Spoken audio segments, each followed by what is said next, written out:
The following program is presented by the H2M Podcast Network.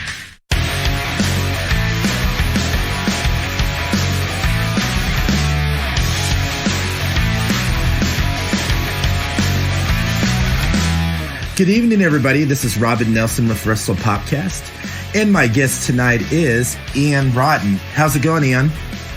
Okay. Other than I think I shook far too many hands yesterday and got a little bit of a cold, but other than that, I'm all right. Yeah. Let's talk about IWA Mid-South, which is your promotion, and you're also the booker as well, which is, in Jefferson, Indiana, and that was my very first show. And I just wanted to say I had a great time. Well, I mean, I appreciate that.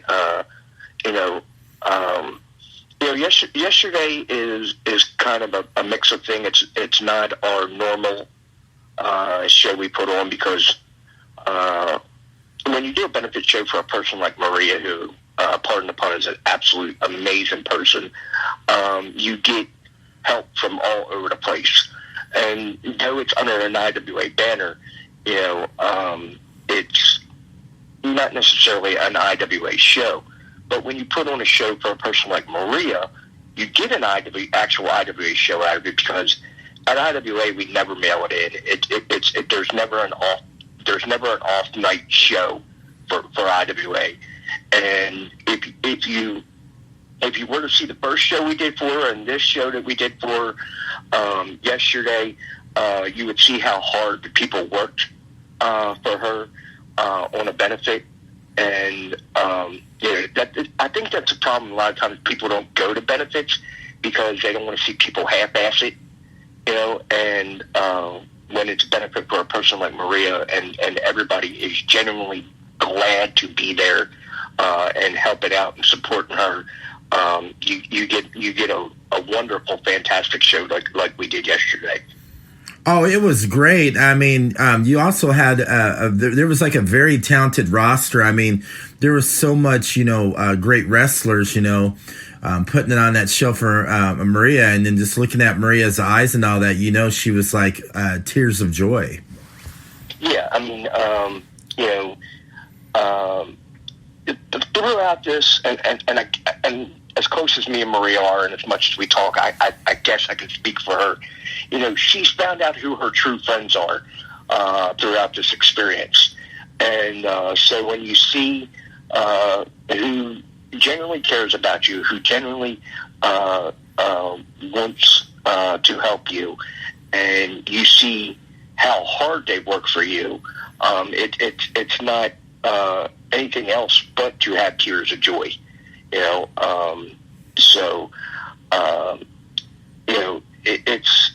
It's a difficult thing to find out that people that you think are your friends aren't your friends.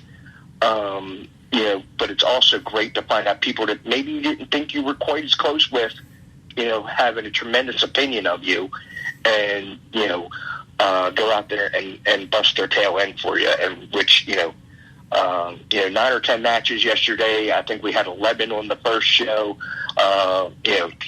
So 20 matches of people just working very hard to show their appreciativeness for Maria and what she's done for wrestling around here. Because people don't realize, people like Myron Reed and Tyler Matrix and Logan James and so many girls that I'm sure I would forget people.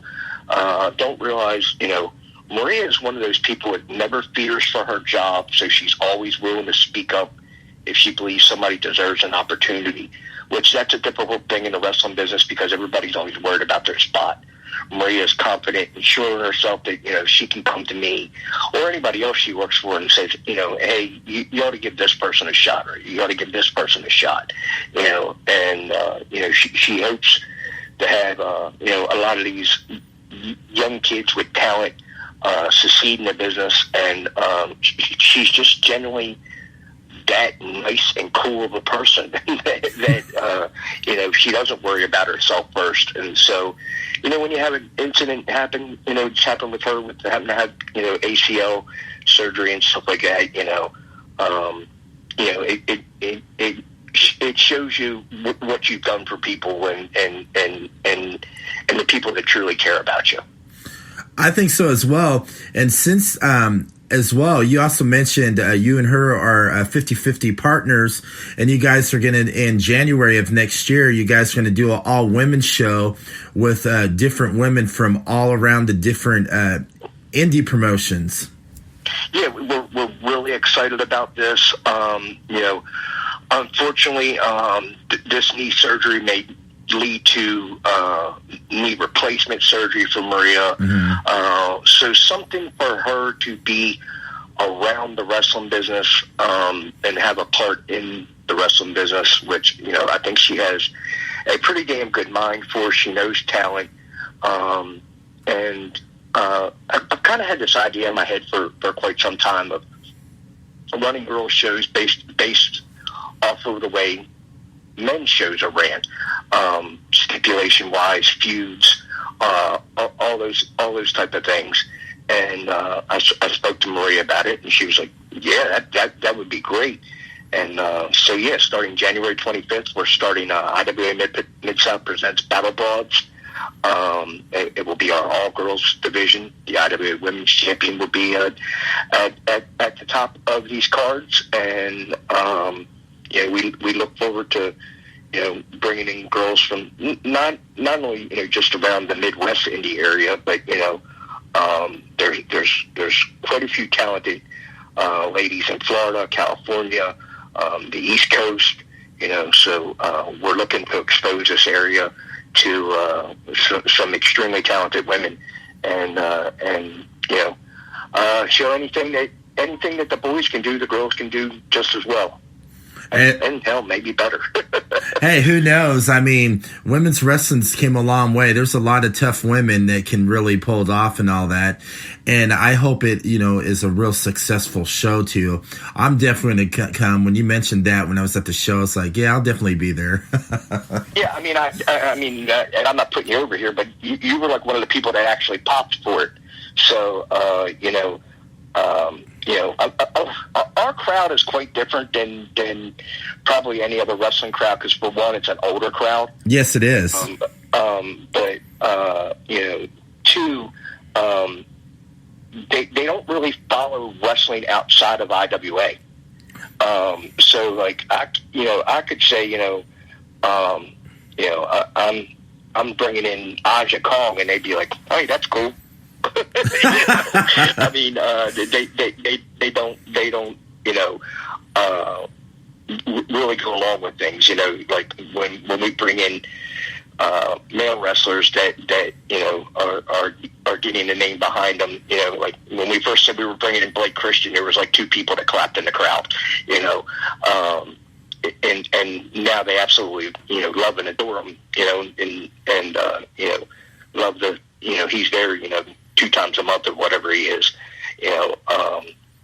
But yeah, it's a different. It's an older crowd. Of course, we'd like to put younger asses in the seats, but it's a good majority of these people have IWA's been around 23 years, and a good majority of these people have been watching probably at least 15 of the 23 years. So they're different folks. They some of them only know IWA.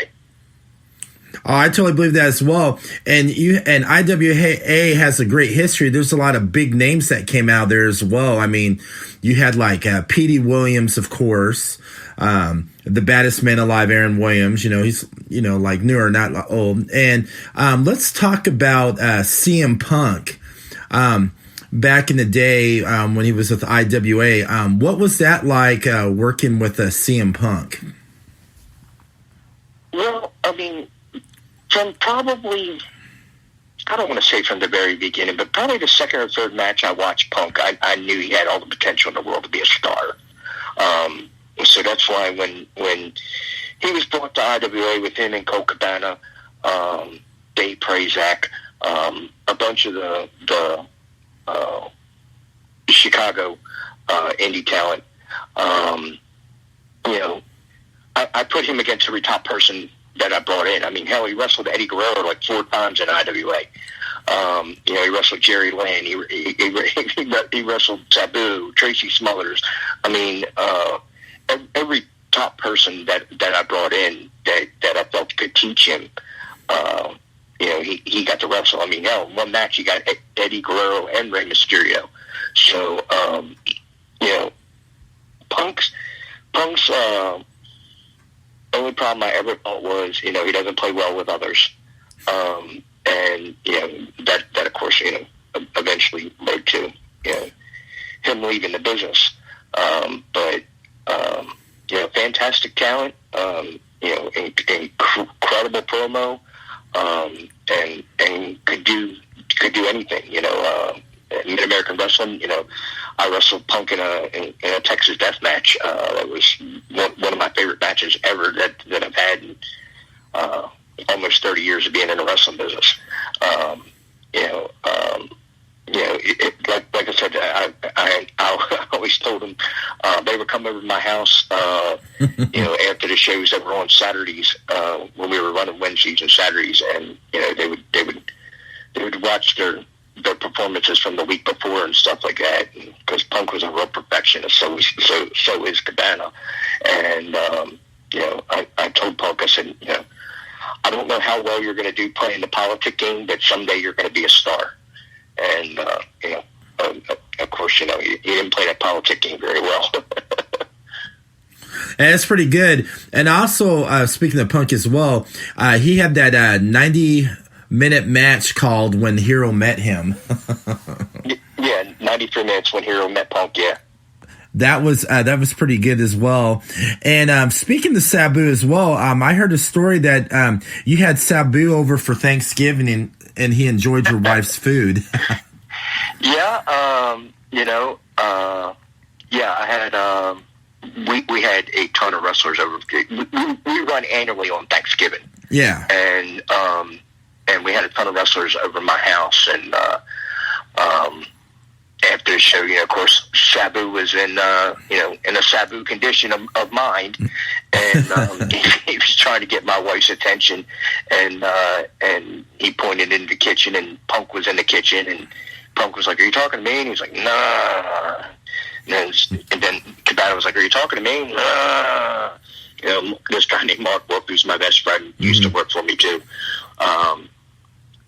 He was like, "Are you talking to me?" And Sabu was like, and then finally he got my ex-wife Patty's attention, and he told her that it was better than the food now had become better than it was earlier in the day, because she made so much food. You know, we were all eating Thanksgiving from earlier in the day also.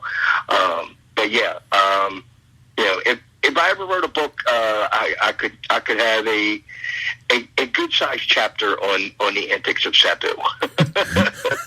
I know, he's something. I've met him a few times too.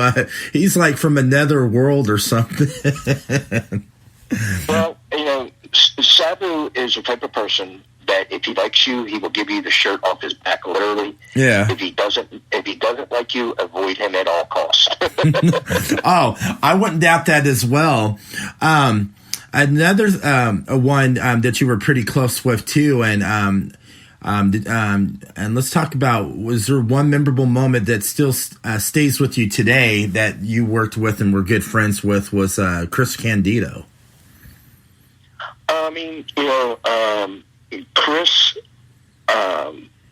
was one of the most underrated workers of all time. He was so talented. Like people, you know, when you tell people that Chris died at 33 years of age, they're like, "No way! He seemed like he was around forever." Well, yeah, he started wrestling when he was 15. You know, so you know, he was an 18-year vet, and you know, only 33 years old. You know, my favorite memory of Chris, though, you know, besides some of his antics and times that he was not in the best shape, was after he got himself cleaned up and stuff. You know, we brought him in for TPI for where he attacked me and stuff. And, night 2 at TPI, I think we had 17 matches on the card. something insane. And Chris came up to me and he was like, Ian, just send me back out there to work again. He's like, put me under a hood, think of something, let's do something. He was like, this night is incredibly long. And I was like, Chris, you've worked for me plenty of times before. You know that, I run long shows that the evenings are long. And he's like, yeah, but I've never been here sober before. He was helping the girls in the concession stand. he was doing all kinds of stuff. He just wanted to be active. My son's middle name, my youngest son's middle name is Christopher, after Chris. Incredible dude. And one time I told him, I said, Chris, the building is complaining about you doing your ass out gimmick. And he said, Ian, it's all I got. You can't take that away from me. And I was like, bro, you're no gimmicks needed. And that includes not having to have your ass out. And he was like, oh man, if you're going to use that against me, I guess we'll go ahead and go with logic. I won't do it. And he still went out there and did it anyway. Oh gosh, I would have loved to saw that. That had to have been very priceless. That's awesome. Let's talk a little bit more about you. You've been in some crazy, hardcore, most bloodiest matches in your career as well. There's one match I want to talk about. It involved C4 explosives at St. Andrews Hall in Detroit when you were going up against Pete Madden. That had to have been crazy. Oh yeah, and the crazy part of that was the ring got put up really late, so it was in really bad shape. The ring wasn't put up properly. I practically broke my ankle in that match. But yeah, I've done a couple of those matches. I've done one of them in Milwaukee, and we did one in IWA, and I did one in Japan. I did one in Japan where I practically got my damn finger blown off. But once you get a reputation for doing the silly, insane stuff, people want to see how far they can push it. So, though it's definitely a gimmick match, like I said, if it's done, if something is off or done wrong in any way, shape, form, or fashion, some bad shit can happen.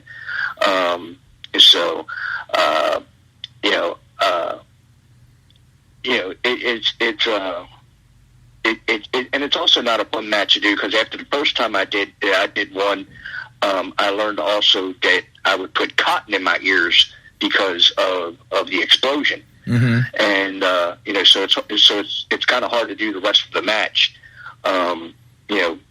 When the explosions aren't going off, when your ears are stuffed with cotton to try to protect them from that explosion.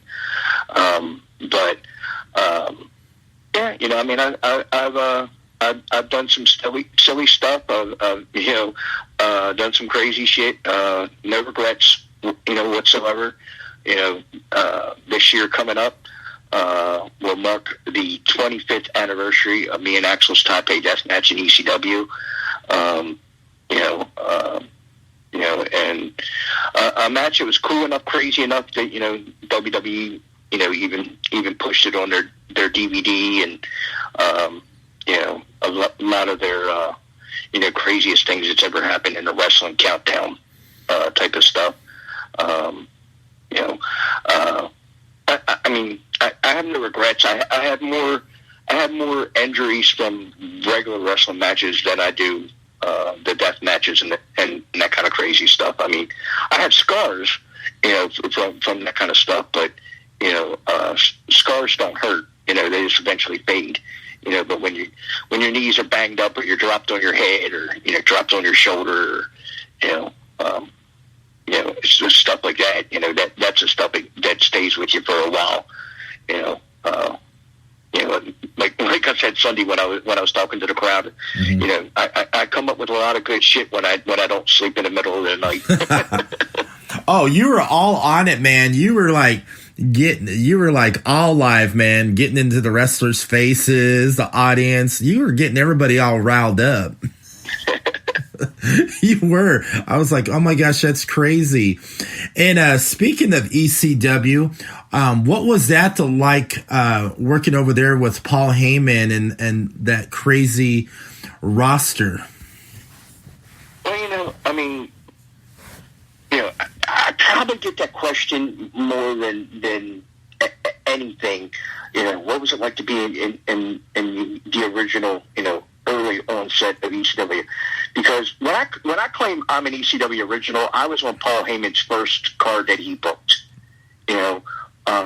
Me and a guy named Jason Knight tagged against the debut in Public Enemy.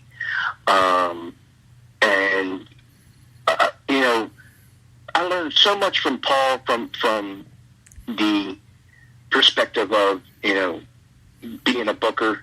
One of the big things I learned is, if somebody gives you a great idea and somebody else praises you for it, let people know that, that was somebody else's idea, that wasn't your idea. Paul was good for stealing ideas and taking them as his own. Not that the guy wasn't, very smart and a damn good booker, but if somebody gave him a good idea, like there was a famous incident in ECW where the lights went out in the ECW arena because it couldn't take the power. It kept blowing the power in the building. And Axl told Paul E, man, you ought to have everybody run out there while they're trying to get the power on, and we'll fight all over the place, and people will lick their lighters and stuff like it's a rock concert. and we all went out there and did that, and because it took them 8-10 minutes to get the damn lights back on, but the people were enthralled with it because there's 20 guys out there fighting around the ring,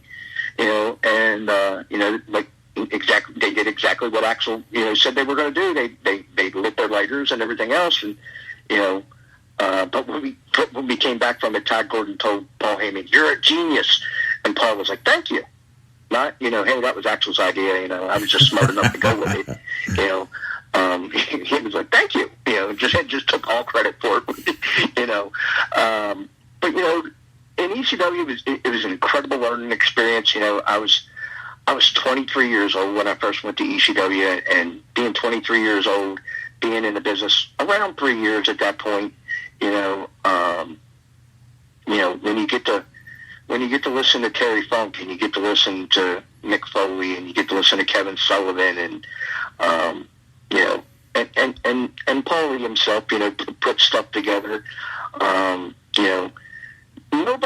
Nobody ever wanted to learn in ECW ever got shied away from learning in ECW. There was never a vet that said, "Get the fuck away from me, kid," or anything like that. They were always more than willing to, "Hey, can I sit in on this?" "Yeah, sure." And that was the great part about ECW, though. Was each and every night you were under a learning tree, when you were there. That's why to this day, when I led the Ted Petty Invitational at IWA Mid-South, and how much the Fly Boy Rocco Rock, Teddy was one of those guys that took care of the young guys and, made sure, people had places to stay, and, if the money wasn't great, made sure you had food, just an all-around caring individual about his fellow brothers, and that made for a great, learning experience for a young guy. I was 25 when I left ECW, and by the time I left ECW was September of 1995, and by October of 1996 I had started IWA, and felt confident that I could do so, because of what I had learned from when I was in Global, from guys like Maniac Mike Davis, and Skandar Akbar, and Black Bart, the Kerry Von Erich. I mean, so many good teachers there. Then we went on to ECW, and like I said, guys from Terry Funk, Mick Foley, Kevin Sullivan, Paul Heyman, Ted Petty. I mean, you were so lucky to learn from people like that, and then you had technical wrestling geniuses as far as the part of actual wrestling is concerned, from Benoit to Eddie Guerrero, Dean Malenko, Too Cold Scorpio, so many really good, talented guys. Oh, I totally believe it as well. Another wrestler you really enjoyed as well, and did it kind of also influence you to become a wrestler as well, was Dusty Rhodes? Oh, Dusty Rhodes is the reason I'm a wrestler. My father and mother divorced in 1977, and my father moved to Tampa, Florida. And when I went down there for my first summer to stay with my father, I saw the dream, and from there on out, he was a guy I wanted to be like. It's so funny. One of the gatherings I did had Terry Funk and Dusty Rhodes on it, and when I introduced myself to Dusty Rhodes, I told him he was the reason why I wanted to be a pro wrestler. And Terry Funk heard me say that, and he goes, "Oh, horse shit, Ian, don't tell that son of a bitch that. You're a good kid." So, yeah, I mean, to be able to bring Dusty into IWA and team with him, literally, truly was my dream come true. But, he was a guy, another guy that didn't mind teaching, sat with me for like 4 hours and just, taught me the wrestling business. It's funny because, yeah, I'm known for the hardcore, blood and guts and all that stuff, but, people have to understand, I cut my teeth in ECW, but I grew up on Florida Championship Wrestling and Georgia Championship Wrestling, where, there was still all kinds of crazy stipulation matches and all that kind of stuff. The first ball bar match I ever saw was King Curtis IK and the Great Kabuki against Dusty Rhodes and Terry Funk in the Bayfront Center in St. Petersburg, Florida. I saw Pinfall's Cat Anywhere in the Fort Hesley Armory in Tampa between B. Brian Belair and Bruiser Brody. So imagine what kind of impact that makes when you're a kid, watching wrestling. To think, this is the really cool shit. So, that was definitely the time period where, I got influenced by things, but, my buddy I was talking about, Mark Wolf, he had satellite TV. So when we were kids, we watched wrestling on Saturday from like 8 in the morning until like 3, 4 o'clock in the morning when Pacific Palisades out of Hawaii would go off the air. So, we were full-blown wrestling junkies. Hey, that's pretty awesome. Yeah, I grew up in the 80s, and Roddy Piper's the one that really got me into wrestling. And then later on, I fell in love with, the NWA, and then I fell in love with, like Dusty, of course, and Ric Flair and the Four Horsemen. Well, I grew up in Baltimore, so, wrestling in Baltimore was fantastic, but, there was a time period where we had the WWF there once a month, then we had NWA once a month, and then NWA and AWA united to make Pro Wrestling USA to go up against the WWF, once a month. And then I would go down to Florida and, would watch, Florida Championship Wrestling and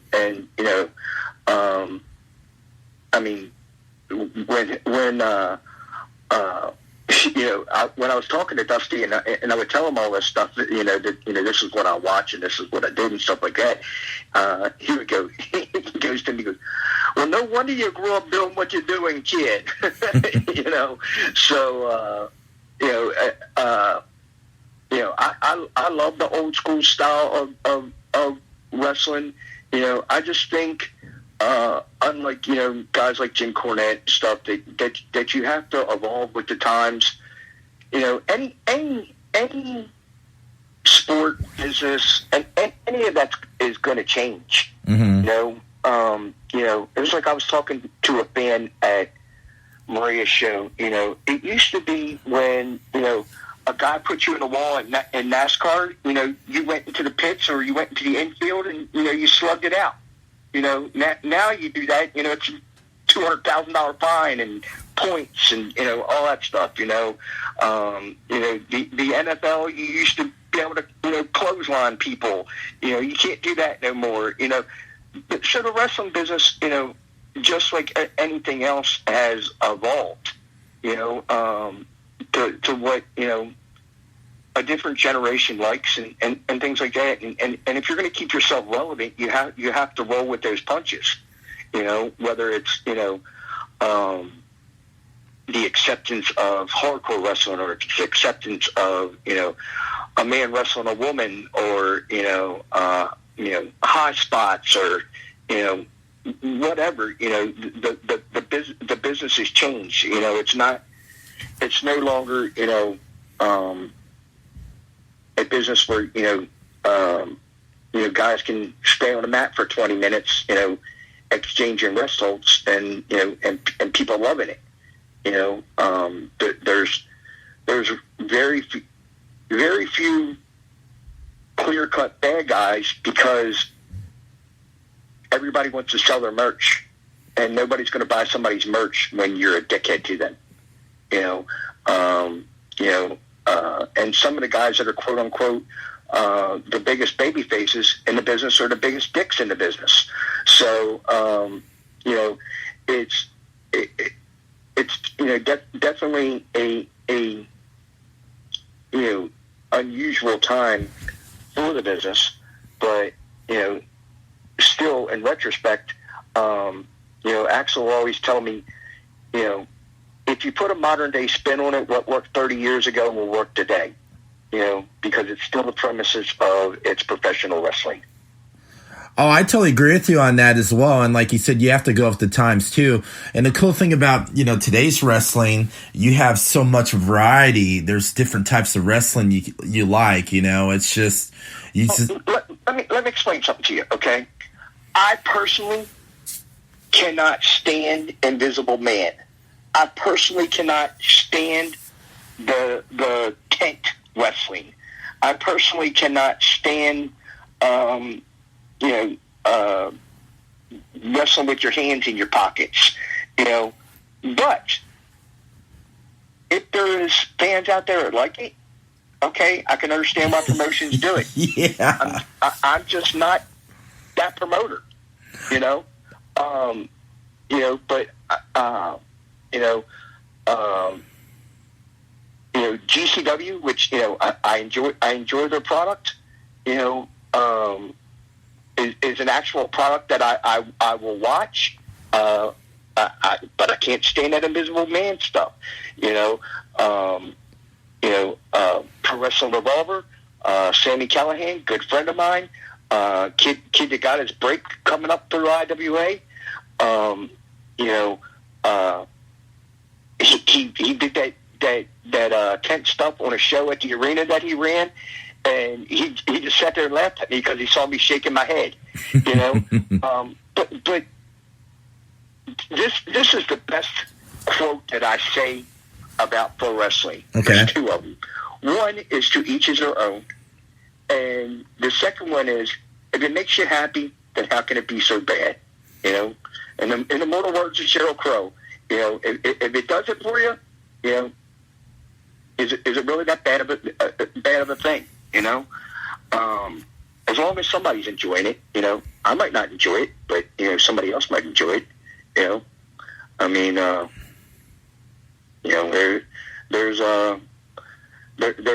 There's people in the world that thinks it strange to have sex with two women. I like to have sex with two women. There might be people that think it's strange to watch a certain kind of porn, but I'm sure that certain kind of porn wouldn't be made if there wasn't people that like it. You know what I mean? Hey, that is hilarious. Hey, at least you're not getting kissed by the black unicorn.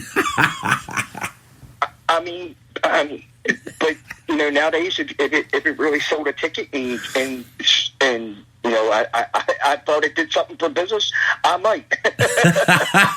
Oh, that black unicorn is something, man. When he grabbed like David Barnabas Spector like that, I was like, oh my gosh, that's the second dude that's kissed David, because before that, Super Oprah kissed him. Hey, I like that dude too. Oh, you like Super Oprah?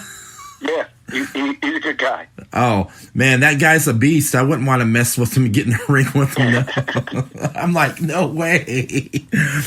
Speaking of Axl, what was your chemistry working with him and all that? And what was some of the craziest road stories you can share about you and Axl?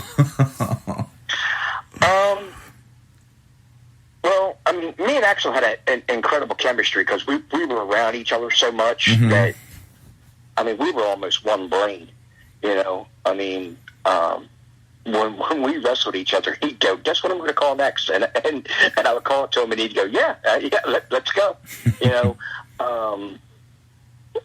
I will tell the absolute most craziest road story involving me and Axl. But first, I want to tell you, when this story was told, my girlfriend Misty thought, he has to be exaggerating about this. And then, right before Axl passed away, he had moved in with us for a couple months. And then Axl told the story the same exact way. And she was like, no shit, Dirk, there's no exaggeration in that whatsoever. And Axl's like, no, that's really how it happened. So, here it goes. Okay. When you're on the road a lot, sometimes you have to do shit to amuse yourself. Yeah. So, me and Axl would go into rest stop bathrooms, and we would make sure that somebody was in a stall, and then we would start telling this elaborate story of how we just murdered somebody. What? And, yeah. And so, we would be like, this one particular time in Tennessee, we're washing our hands, and I'm going, man, I can't get all this blood off of me. I was like, I couldn't believe how much that guy fought. And he was like, yeah, he had to be on something, because I just kept stabbing him, and he kept biting me, And I'd be like, yeah, man, we got to find a place to get rid of this body. And, and the funniest shit is when you would get to that point, you would watch the feet in the stall rise up. And then after I would watch the feet rise up in the stall, I would go, hey, man, did you check underneath the stall? And he'd go, oh, yeah, oh, shit. Yeah, there's nobody here. It's cool. So after we fucked with this poor person in this bathroom stall in Tennessee, we leave, and we're laughing about it and all this stuff, and we're going down the interstate, and next thing you know, there's a cop car behind us. And I said to Axl, man, there's a cop behind us. And he goes, yeah, so? I was like, well, it's just funny how he just came out of nowhere.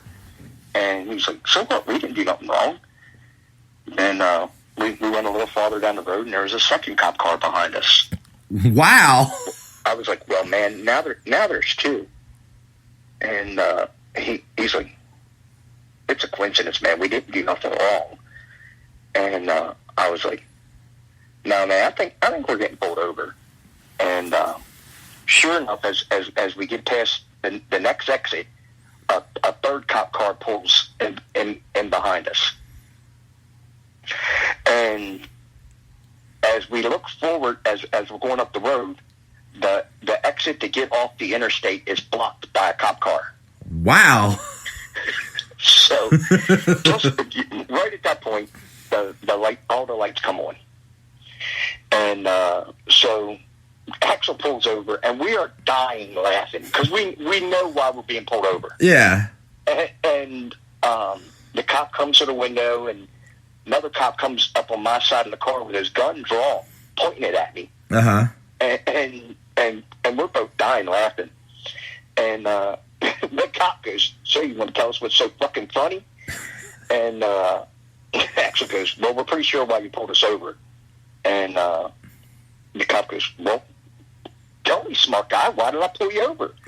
And Axl goes, you think there's a body in our trunk? And he goes, well, yeah, we got a call that somebody committed murder, and this card is the description we got with the license plate, and we believe that there's a body in the trunk. And we start dying, you know? And when we start dying laughing, the cops are pissed. They're like, get the fuck out of the car. Okay. You know? So we get out of the car, and they pat us down and all that stuff, and cop tells Axl to pop the trunk, and Axl goes, okay, man, but you ain't going to find nothing. And so he pops the trunk, and of course, you know, by this time, man, there is a shit ton of cops behind us. There is no traffic at all. Damn. So they had blocked off the roads, thinking that we had committed this heinous crime. The cop goes, okay, so where's the body? And Axl goes, there is no body. And I was like, officer, you're probably not going to find us anywhere near as funny as we are. But, you know, we're pro wrestlers. I said, you're on the road a lot. So, you know, sometimes we stop at these rest stops, and when we see there's somebody in the stalls, we make up this incredible, crazy story about how we had to kill this guy and how the body's in the trunk and all that stuff. And the cop's like, so all this is a joke. And I was like, yeah. So next thing you know, they got the forensics lab out there. Damn. And they're like taking this light all over the trunk, looking for blood. And I'm like, officer, you're just wasting everybody's time. And he goes, no, you're wasting everybody's time. and like is really, really pissed. And me and him are both looking at each other like, we're going to jail. And so like, then another cop comes up and goes, okay, explain this story again. So I tell him what we did. Mm-hmm. And the cop goes, you know, if I wasn't out here, I would find this funny. But since I'm out here, I don't find it funny at all. And so then another cop comes along and asks us to repeat the story again. So we repeat the story again. And he's like, you're wrestlers, huh? And we're like, yeah. And he's like, does Jerry Lawler know what fucking assholes you are? And, I was like, well, I'm pretty sure he does, you know? So the cop goes, you guys ever do this again in my state, and something like this happens again, he goes, I will lock you up for obstruction of justice.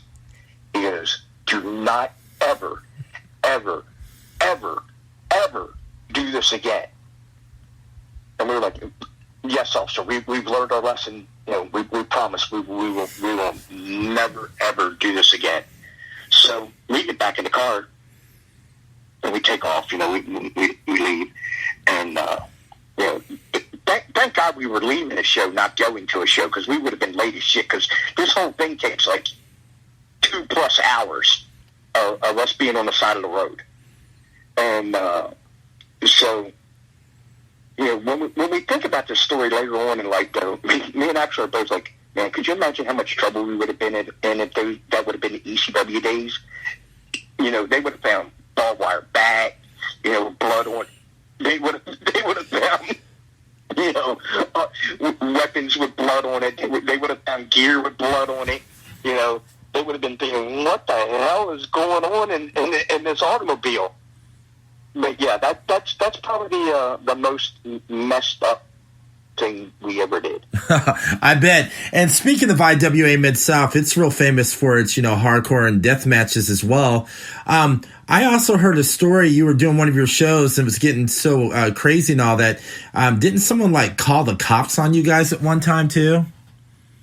Oh, we've had the cops called on us multiple times because of the craziness of shows, yeah. Yeah.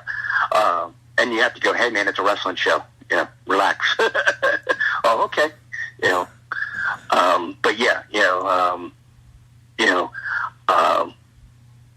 there's the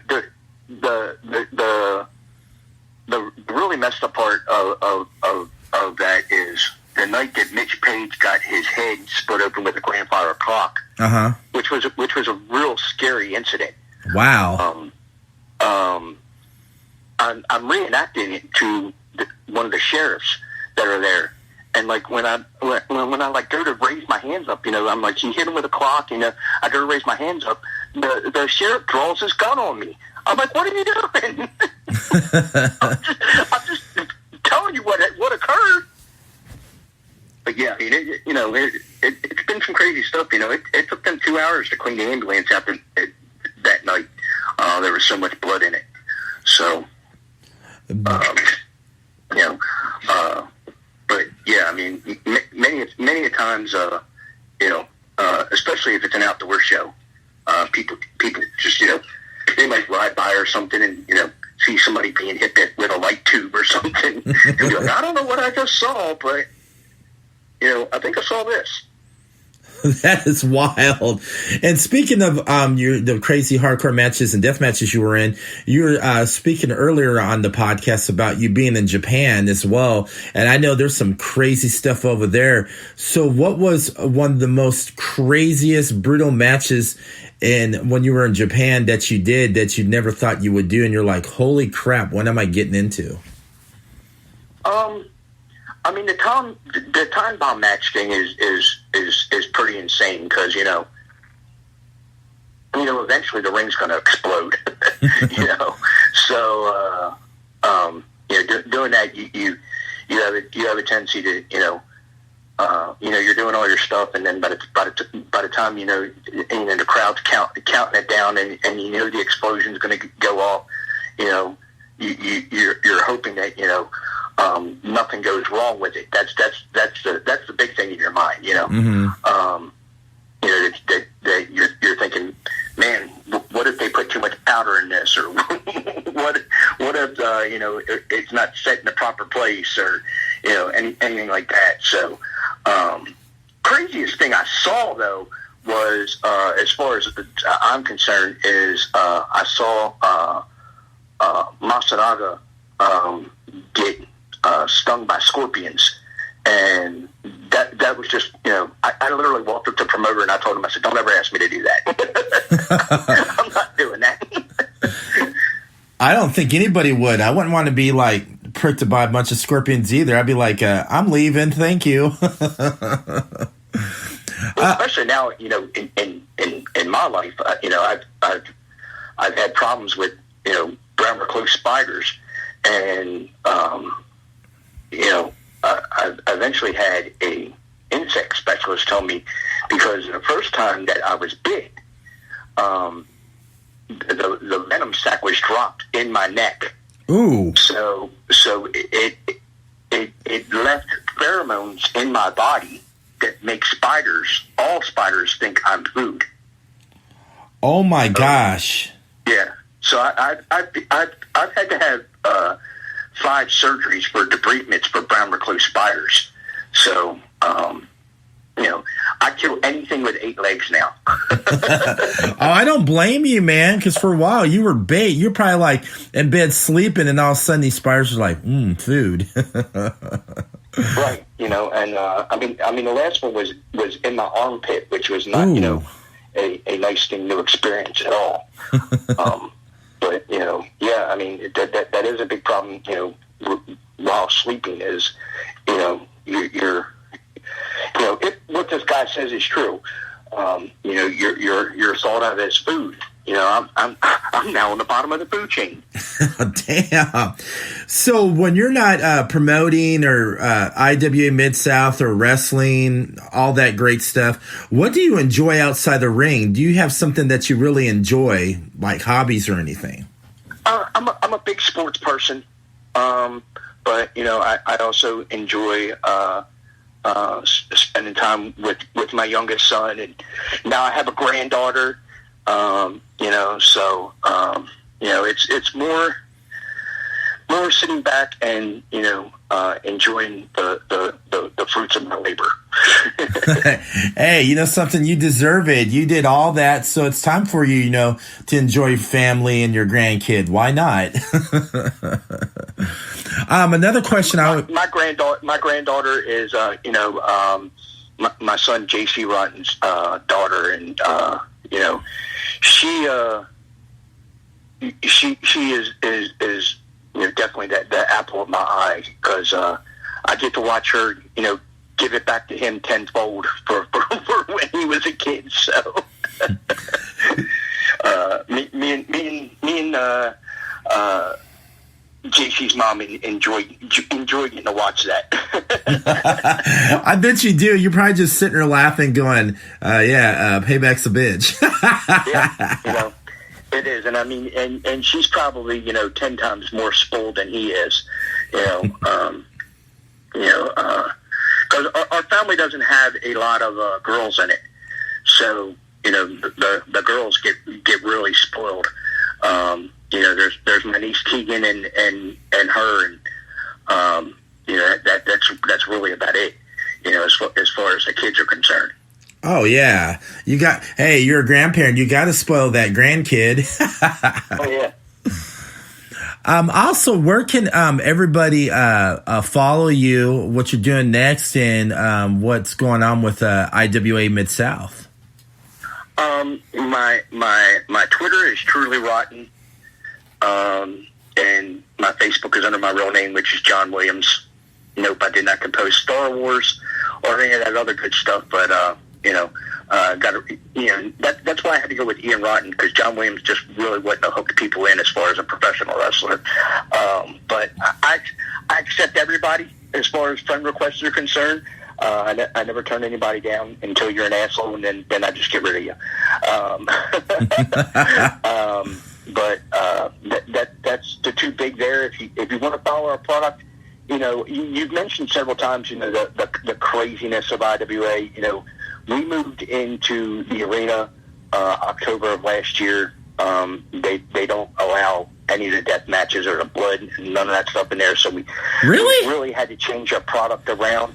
And we've got some fantastic young wrestlers mixed with some really good vets. We just added, Chase Stevens to our roster as, basically an every other week member.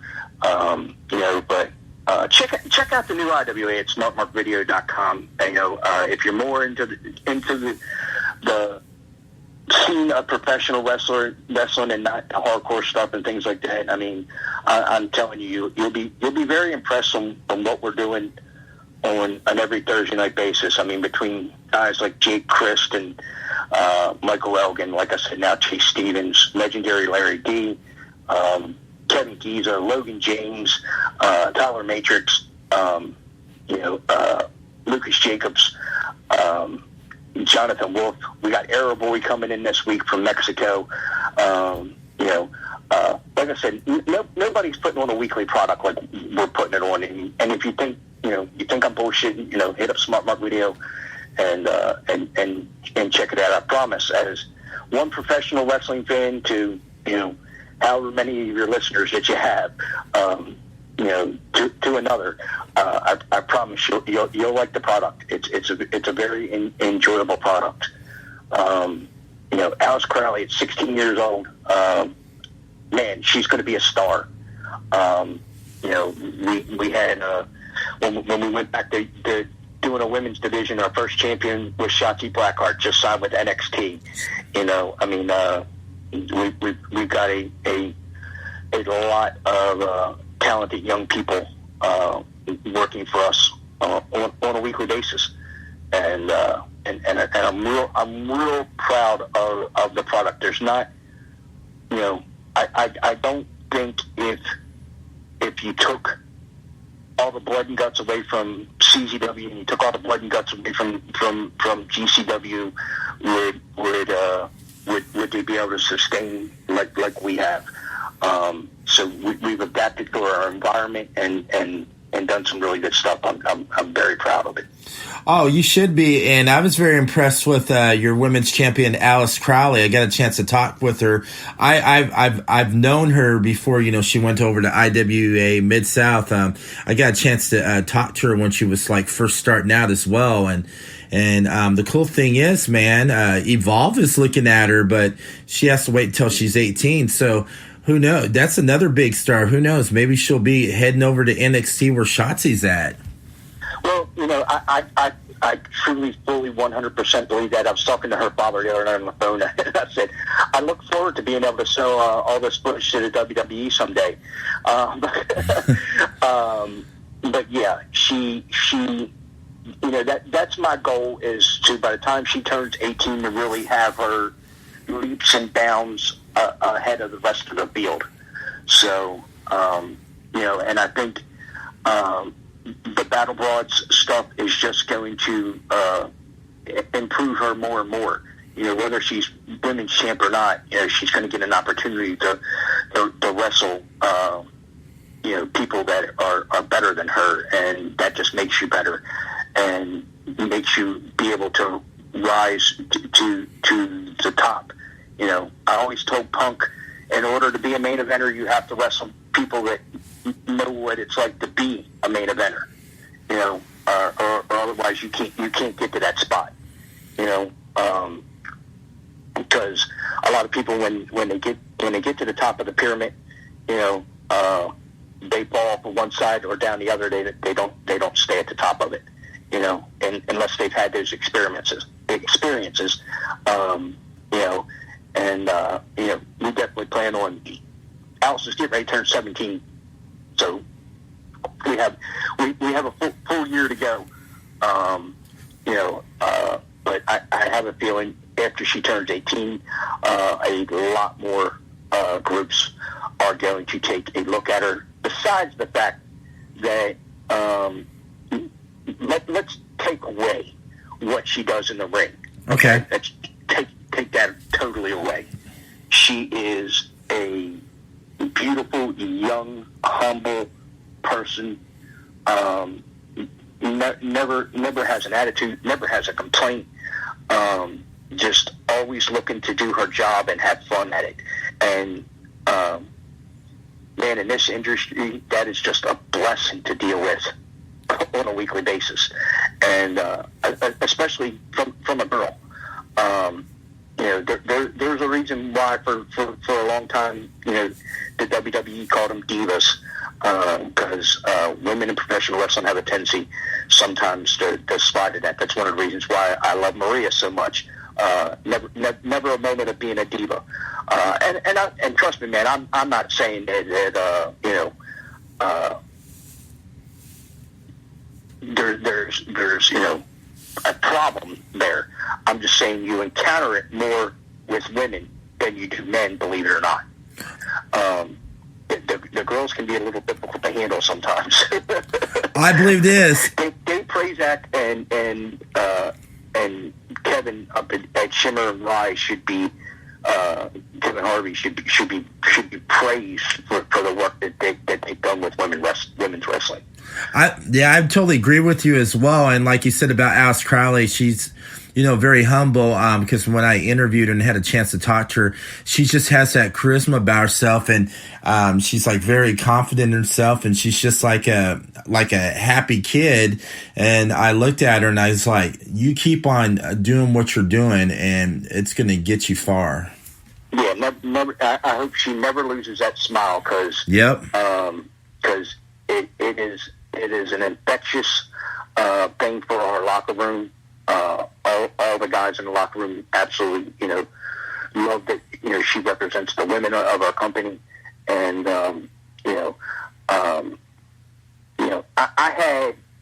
I waited for a long time if you weren't a team, you didn't wrestle for me, because I had to deal with a stage mom, protecting her little baby boy, and which I understand that, but yeah. Also need for people to understand, I'm trying to develop talent here. I'm not going to do something that's going to hurt someone's child. Oh, heck no. Definitely not intentionally. And So for a long time, I had that rule, and then Alice came along, and I just I couldn't help myself but to think, well, this kid deserves a shot, and where she can be,